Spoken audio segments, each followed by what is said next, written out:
John Novatos, thanks again for tuning in to yet another video. Memphis coming at you live from the West Coast yet again, San Jose, California. So let's talk about the 475. Okay, I've had some time to put it through its paces, see where the sweet spot is at, where the cam likes to be at, different throttle positioning on the bike. How does it feel? How does it sound? You know, you guys can hear it idle. I think it sounds fantastic. This 475, it sounds great. Listen to that idle, that chop.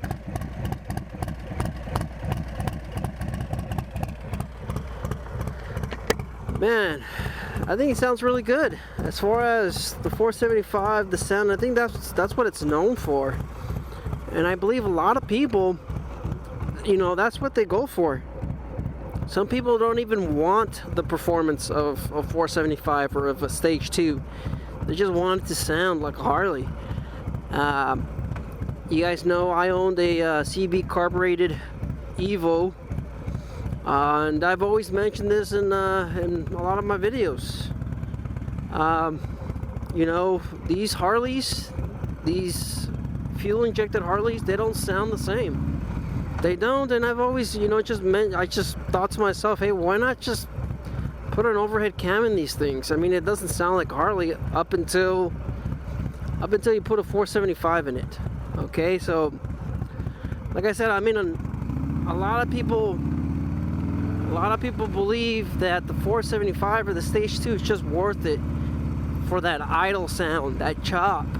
And it sounds great. Whenever I come in, you know, when I'm coming to a stoplight or to a stop, I can hear that thing just idle, and it sounds fantastic. So as far as sound, 100%, you know, if that's what you're going for and that's what you want that sound of a Harley, you know, it sounds great. Or if you want that CV carbureted Evo sound, then you know what, the 475 is worth it. So like I said, some folks are just out there, that's all they want. They just want that Harley sound. They want that classic carbureted sound, and you just can't get it no matter what. You could program your power vision to idle at a lower RPM, and I've tried that. I've tried that with my Sportster. It's in the system, it's in this thing. You could change your idle, you could lower it, but then of course you start overheating the engine. So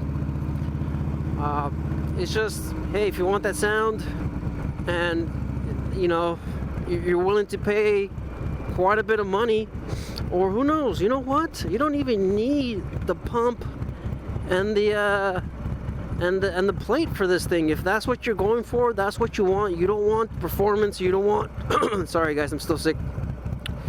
If you don't want the you know, the increased cooling, the increased oil flow, you know, it's just the benefits that you get from upgrading the pump, and you just want the sound, you just need the 475 cam, and that's it. If you have a 2020 and newer, 2021, 2022, 2023, you don't even have to replace the pump or the plate. You could just dish the money for the cam, which is what, $300? Not that much. And then of course you would have to get it tuned, which is, you know, probably another $500 to $600. So let's move on to the performance of the Stage 2. Of course, when I first initially installed it, that first startup, the auto tuning that I thought was going to fix the bike, man, it handled like crap. All right, it handled like crap. That first startup was bad too as well. It just didn't sound like a Harley, it didn't sound like a 475. And as far as the performance, it was just, it was lacking in performance because it was just so rich. It was drowning the cylinders with fuel. So performance wise, now that it's tuned and it's set right so far, no check engine light anymore. It typically would have been on by now. But as far as the performance, You know, I'm more of a, look at this guy, does not know how to drive.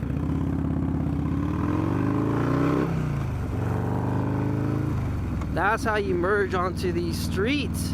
Man, there's a lot of people. I have no idea how they got their license. Honestly, no idea. So you guys saw a little bit of the performance there, okay? You really gotta know where your riding is, all right? You really have to know where your riding is.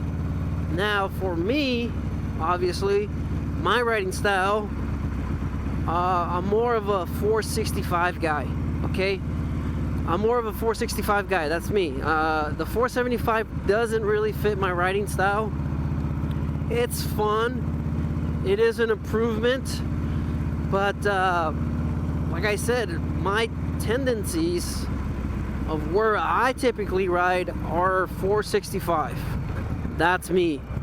So as far as getting to its sweet spot, I'm still not sure about it. Okay, I like the cam, I like the sound, the performance. Like I said, I just have to relearn, or I have to adjust my riding habits to the cam, I think. So that's something that you guys have to keep note when you're deciding on the cam, because you know, to be switching it out and, you know, deciding, I mean, if you have the money, then do it. I saw $1 Million Bogan settle on the 550 or the 590, and everybody kind of told them, hey, this cam likes to be up high on the RPMs, and if you're not that kind of rider, you're not going to enjoy it. And soon after he had that 550 or that 590, I can't remember, he had it on a CVO, he swapped it out. He took it out for one ride, two rides, and he was like, you know what, you're right, the cam's not for me. I need something else. It just really depends on your riding preference. So for someone like myself that does 80% city riding, I'd say the 465 would have probably benefited me a little bit more than the 475. I just figured maybe I can make the 475 work with my Man of War Dark Horse sprocket, my comp. Maybe I figured, you know what, it might make up for it a little bit, having that comp and then having the 475. I do feel that initial responsiveness, like from a stop like this, and I think that's where the Man of War kicks in. And if you notice, if you guys see my my dyno sheet, who knows, maybe it's because I've seen the power curve, I've seen its peaks, I know where it likes to be at and stuff like that. Maybe I'm just reading into it too much, but from what the tuner told me, I'm not gonna feel that little minor dip in the performance chart. I'm not gonna feel it because the bike doesn't weigh over 800 pounds, like I guess like you would notice on a full bagger. So it's just, I guess, getting to the sweet spot. I mean, I'm not saying it sucks from 2,000 to 3,200, because the 3,200, that's where the cam likes to be on my bike. That's when it just kicks.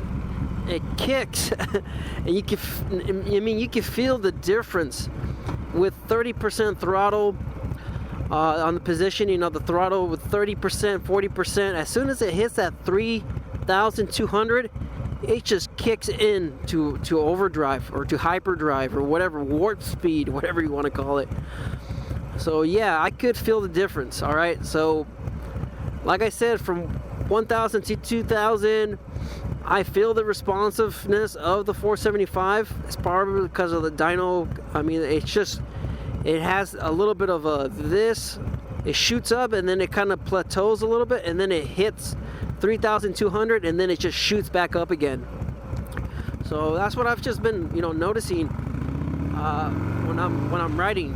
So I'll feel it at the 2,000. It'll do this, of course, and then it just kind of plateaus a little bit, just a tad bit. Of course, you could always give it a little bit more gas and it picks back up. But I mean, I'm just saying, just minor little things that I'm picking up on and I'm noticing. it's not a big deal, but man, it does feel fantastic. But man, when you hit that 3,200 mark on the cam, it just turns it into a whole different beast. And being more of a 465 guy, I think I would have just enjoyed having that performance a little bit lower to the 2,500, 3,000 range. So I'm not saying I hate the cam.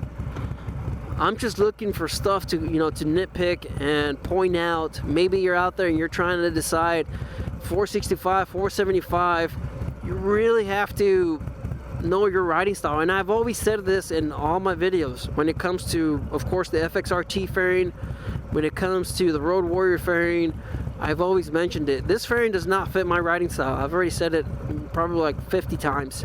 The FXRT does not fit my riding style. I'm not, like I said, I'm an 80% town and 20% highway rider. But I just really like how the FXRT looks. I added about, what was it, 19 pounds plus the stereo. You guys can see the stereo. I probably added another additional, I'd say somewhere around 12 pounds. So the front end alone, we're looking at 30 pounds on the front end. I could have kept the Road Warrior fairing. That fairing weighs in at 4 pounds. 4 pounds. That fairing weighs in at 4 pounds.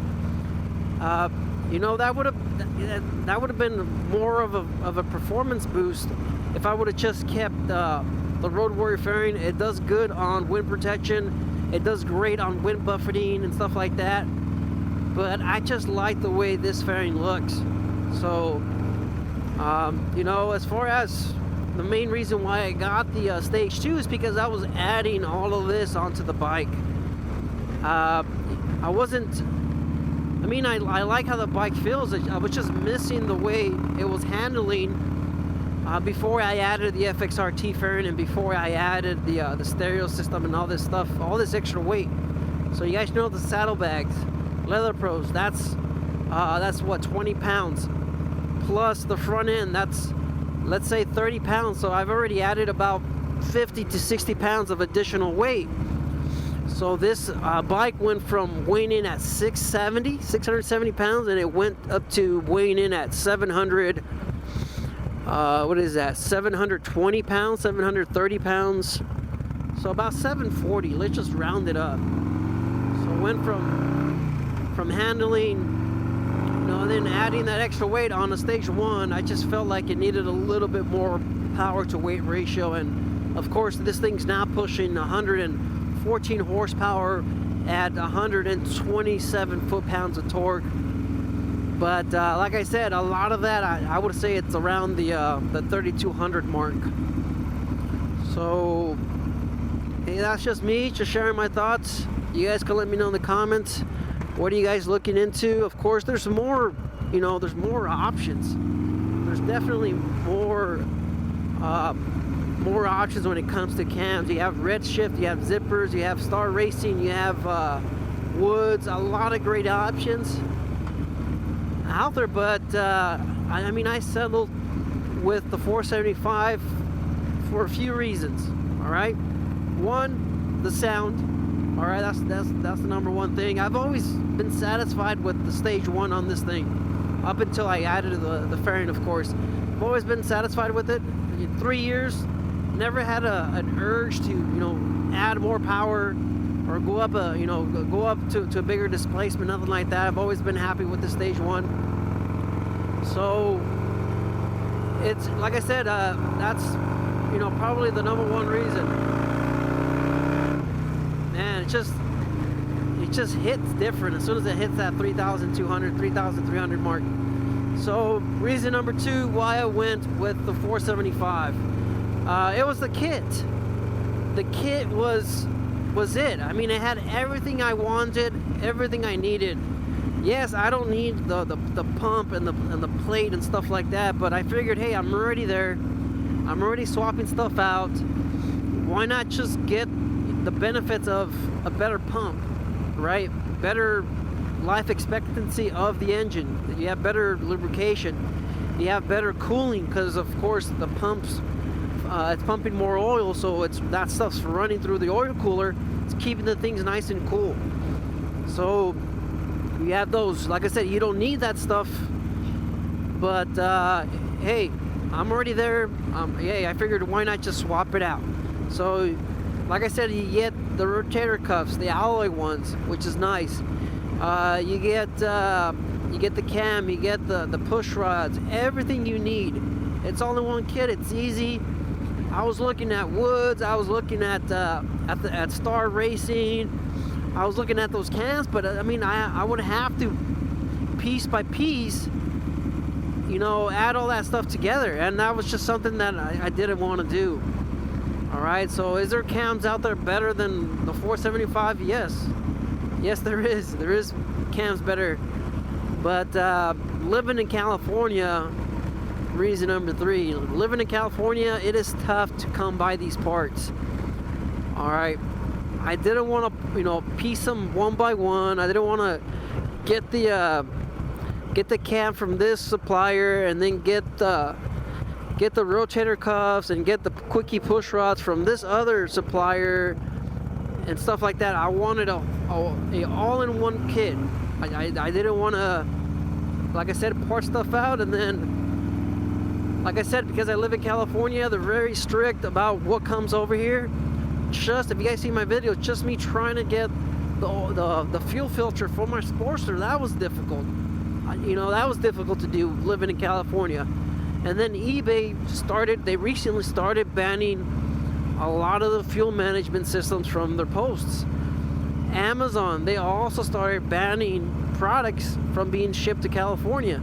So if you don't live in California and you're looking at a listing, it will tell you, hey, you can't ship this to California. You're not going to be able to buy it. And then with eBay, with the recent changes, they started adding a shipping cost of $9,999 onto the post. So you can see the post, you can see the exhaust, but when it comes to shipping, it'll be $9,999 for shipping. So you can't, like I said, it's difficult to get stuff shipped over here. The kit, nice and easy, all in one package, everything I wanted. The cam bearing, the gasket, the lifters, everything, and all in one kit. Like I said, $1,500, simple. That was reason number 2 or 3. I think it's 3, right? I don't know. So those are my reasons for getting it. And yeah, I mean, I wish I could have gone with some fueling lifters. I mean, the racing lifters, they look really, really high quality. I really wanted to, you know, I wish I could have piece by piece my build, but just like I said, just living in California, it's difficult. So overall, you know, am I happy with the cam, with the 475? Yes. You know, the sound is great. You know, like I said, I'm someone that's been happy with the Stage 1, and just, you know, bringing that power to weight ratio back to where I believe it was before I added all the bags and the stereo and the fairing. Man, this thing is a beast. Just giving a little bit of gas, I say 40% throttle, anywhere above 3,200 RPM, this thing just kicks. Man, very impressive. But man, it's expensive. All right, $1,500 for the kit. The tune was $600. The Power Vision, man, it adds up. So I'll do a full breakdown of how much it cost me, and then of course I spoke to Darren at Ram Products here in San Jose, California, the tuner, and I got an idea of how much, you know, what this cost installed, and you know, considering how much I paid for the tuner and the specialty tools, you know what, it's actually a pretty good deal just to get it done by your local mechanic. So I don't know, you guys let me know in the comments. Some of you guys told me that that just, you know, letting somebody else do it was just way better anyways, because of you know, all the homework you got to do, and then of course the videos. We're talking about hours and hours of videos that you have to go through, so you know what you're doing. You don't want to break the bike. So anyways, thanks for tuning in, thanks for watching. 475, I think I covered everything, and then of course I'll just do like a little video segments of everything. So life's a risk, get out there and ride. Later.